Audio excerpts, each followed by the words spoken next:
What's happening, my debt-free millionaires or future debt-free millionaires? This is Zach Edwards with another episode of the Debt-Free Millionaire podcast and personal finance course. That's right. This season 1 is all about personal finance. Season 2 is all about real estate, and season 3 is all about business. So we're going to be doing more seasons than that, but this is where we're at. And just as a reminder, I will be gone for the next 2 weeks. So we will still be having shows, but at the same time, they're going to be less. There's going to be less of them. So today is like almost a repeat of yesterday and the day before, but 2 days ago, we were talking about paying off your house. Yesterday, we were talking about paying off your student loan. Today, we're going to be talking about paying off your car. Now, here's the big thing. Most people that have a mortgage love the low interest rates and they get a tax deduction for the interest that they're paying. Great. Okay, so that is a great thing. Student loans, you also get a tax deduction. Problem with the third one, your car, you do not get a tax deduction unless it's part of your business. And when it comes to your business expenses, we'll talk about that later on. But as for right now, the car gives you nothing back for getting a loan. So the best thing to do is not get a loan. But there are instances where you have to get a loan. But let's not get a loan for like this, a Range Rover.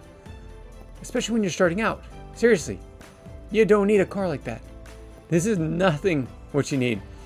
Actually, if you're just starting out, you know what you need?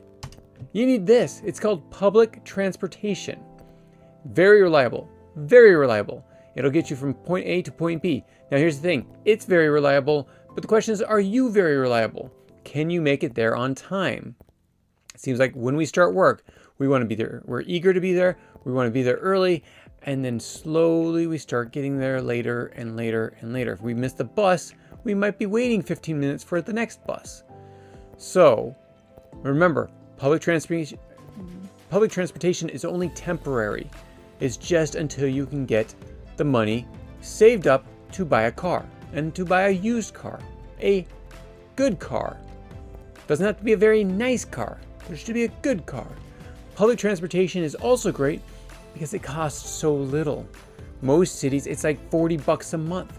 It might even be up to $100 a month, but your car payment is going to be a lot more than that. So get public transportation. So the number one way of paying off your transportation expenses is not even to get them. It's before you even get a loan or get a car, is don't even get it. Drive public transportation until you have enough money saved up to buy a car. Now, I've already explained that my daughter bought a car. Everything was great with it, she thought. Now, these are the things that she was not able to see, but she then found out as soon as she bought the car, there were some issues.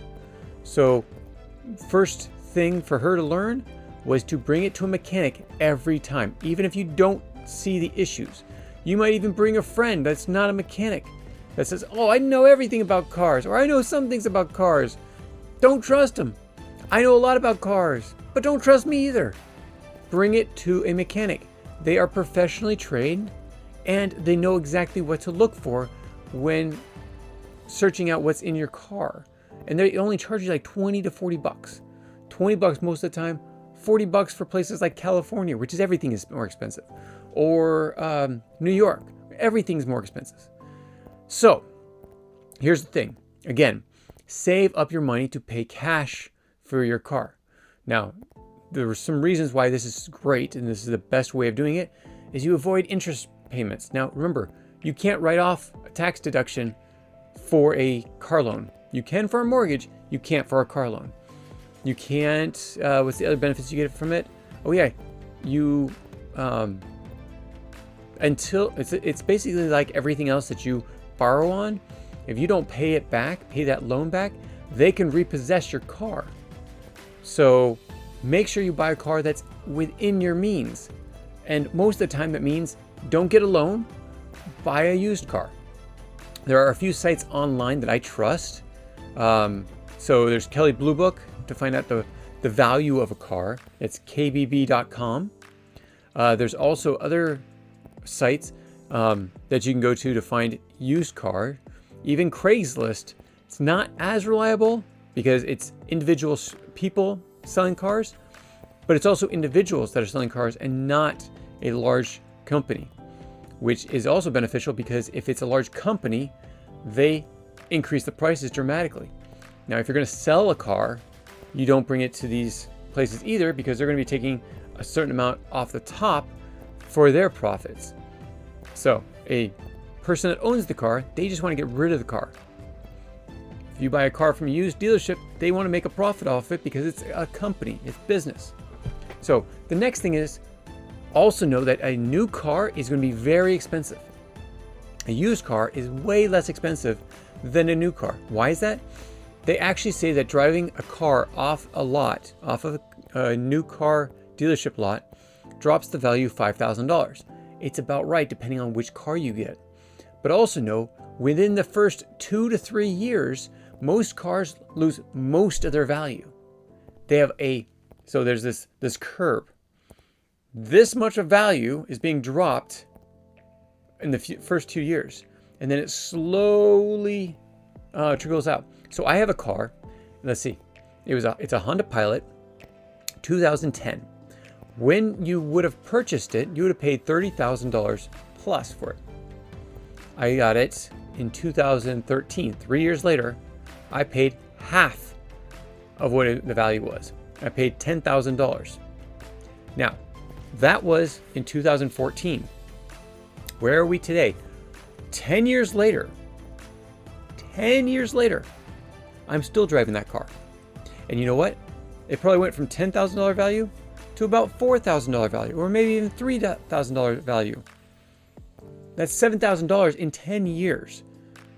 I didn't have a loan on that car. I paid cash. Because I paid cash, no payments.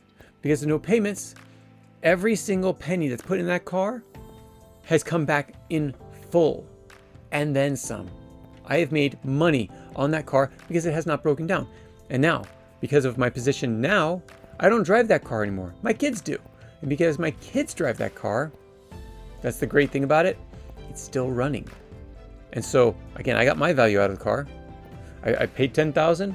I put way more miles and expense in use of that car than $10,000 worth. If I was renting a car, that would have gotten me through, maybe a year's worth of the value of the car. So just to know that as soon as you buy the car, it depreciates very quickly. But all of a sudden, it will slow down, and then the value just continues forward. Over 10 years, so the first 3 years, it lost $20,000. That's another way of putting it. So $30,000 was what I would have paid for if I bought it new in 2010. I bought it in 2013, and it had dropped $20,000. Right now, it's probably about $3,000, but over 10 years. And it's still going because Honda and Toyota are some of the best, well-kept cars out there. They last a very, very long time. Okay, now, say you don't want to go to public transportation and you do have some money, or maybe you even have a car already. Okay, and say you do have a loan. Okay, buy a nice car. Actually, I think this one's I can't tell from the wheels, but that's a really nice car. Okay, maybe that's a little bit too nice. Let's go down a little bit. Okay, here we go. A Ford. A Ford's a great car. Buy a Ford. Drive the Ford. Drive it for a long time. Buy it used, though. Don't buy it new because you have a huge amount of depreciation you're going to lose right off the bat. But if you have purchased it and you do have a car loan on it, what are some of the ways to get rid of that car loan? Again, much like the mortgage, it's like the exact same thing for all of these. How do you do it? Bi-weekly payments. Every 2 weeks, you pay. Every 2 weeks, you have you basically pay half of what you'd be paying. But because you pay early, your interest is going to reduce quite dramatically. Also, how about rounding up? Instead of paying $275 for your car loan, you pay $300. That again goes towards your principal and will be a lot faster. The next one, lump sum payments. You get a bonus. You get a tax return. You get unexpected amounts of money. Boom, throw it in there, and you pay it off quickly. Don't throw it on there as a monthly. So don't just pay your monthly when you get a bonus. Pay the whole thing in there and then pay your monthly, because you were planning to pay the monthly, and now you have all this extra money. And the reason why you do that, this is the big thing about why you do that. You put it in there because it's going to reduce the amount of principal. The interest that you're accumulating is only based on the principal that you still owe. So all of a sudden your principal is lower, your interest is lower, and more money goes towards your principal until it's completely paid off. And you still pay your monthly because you do not want to change that tradition. In your mind, the first thing that comes to your mind on a certain day, I got to pay a bill. Do not change that mindset. You want to pay that bill on that day every time, because it's the way that you've been doing it for a while, and it's going to continue to keep you going. Okay, now say you have a really big loan. Now there's two ways of doing this. One, you can refinance that loan and try to get a lower interest rate, especially if the lower interest rates have dropped. Right now, you'd be getting a higher one because all the interest rates in the past few years have increased. So don't do that. One more thing before I go into the second way of getting rid of a large loan. First, I want to go through the other normal things. So again, increase income, reduce expense. That creates a big buffer zone. That big buffer zone between the amount of money that you made and the expenses that you have, that buffer zone is extra money that you can put towards paying off your car loan, paying off your credit card bills, paying off anything else. Because it allows you to, have a little bit extra money that you can put towards something that's important to you. Paying off your debt is a high priority. It's not going out to eat. It's not going out partying. Paying off your debt relieves stress, relaxes the body, gives you endorphins, gives you dopamine, all these great things. You gotta try it. It is so nice not to have a car payment or a house payment or an educational payment. I paid all those off because of these ways. It's how I did it. Another way of doing it is create an auto pay. So you know exactly when your paychecks are going to come in. Create an auto pay that will automatically deduct that amount of money. Well, it won't deduct.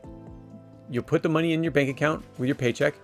Most of the times it's deposited automatically.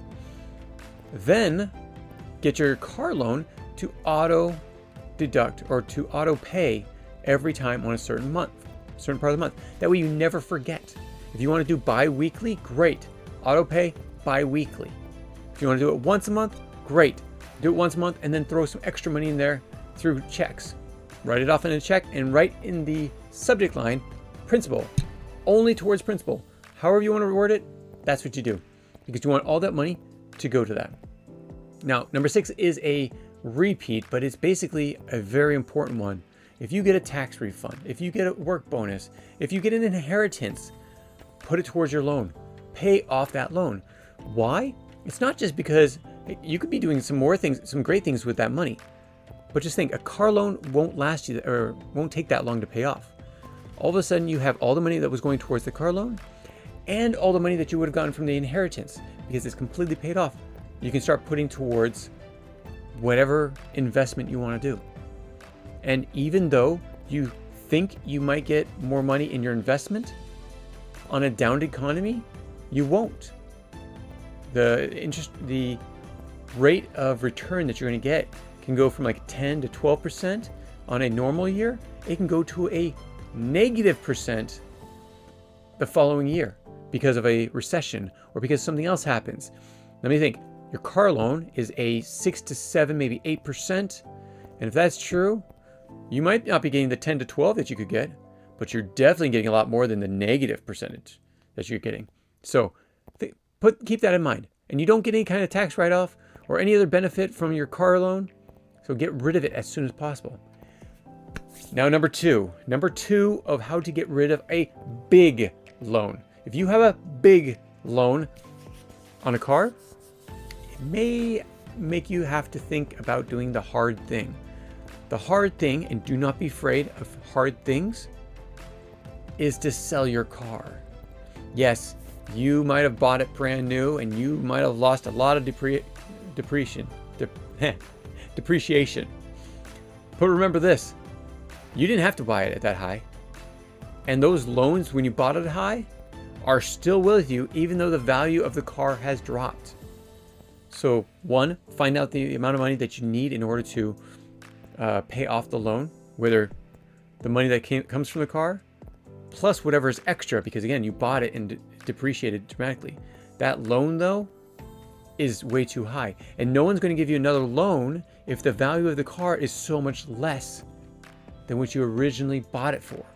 So you can't refinance. So you're going to catch 22. What do I do with this car? This car is killing me financially every month, and yet I'd have to pay some money out. Save up some money, pay off the car. If you get any equity on the car, great. Take it and put it into the next car. You might have to downsize to a smaller car loan. Or if you save up enough money, you can pay off this car and buy yourself a jalopy, something that will give you from point A to point B, and that's all you need. Something that gets you from point A to point B for your work. And if your work is like downtown and you have public transportation, take public transportation all the way into town and take it all the way back. You'll be able to do work on public transportation while you're riding on the bus. Let's say it's downtown and it's gonna get caught in traffic. It's okay, it happens. But at the same time, you can get work done while you're waiting in traffic. If you're driving your own car, you can't, and you're just stuck in traffic. So keep these things in mind. You do not have to buy a car right away. What you should do is be able to make enough money to put money in savings to be able to buy a car cash. And then all that money that you would have spent on the car interest payments is now cash money for you. You don't have to worry about the extra interest money that's going to a bank or some other kind of lender. You get to claim it. You get to have fun with it. You get to put it into the next debt until that all your debts are gone, and then you get to invest it. And you could be a multi-millionaire by the age of 30. Again, if you do it right. That's what we're trying to teach you here. There's the debt-free millionaire way, and there's everyone else's way. So you get to choose. It's your choice. You're here listening to this because you might have found something that you like, or you like the reminder. At some point, we would like to get collaborators on here to be able to talk to you about certain things. We will be doing that. So stay tuned for that. Thank you so much for joining me on this great debt-free millionaire day. If you're not there yet, we will get you there. You'll get you there. It's actually up to you. It's not up to us. We're just going to give you the information you need in order to get there. So thanks so much for joining us, and we will catch you next time. Take care. Bye.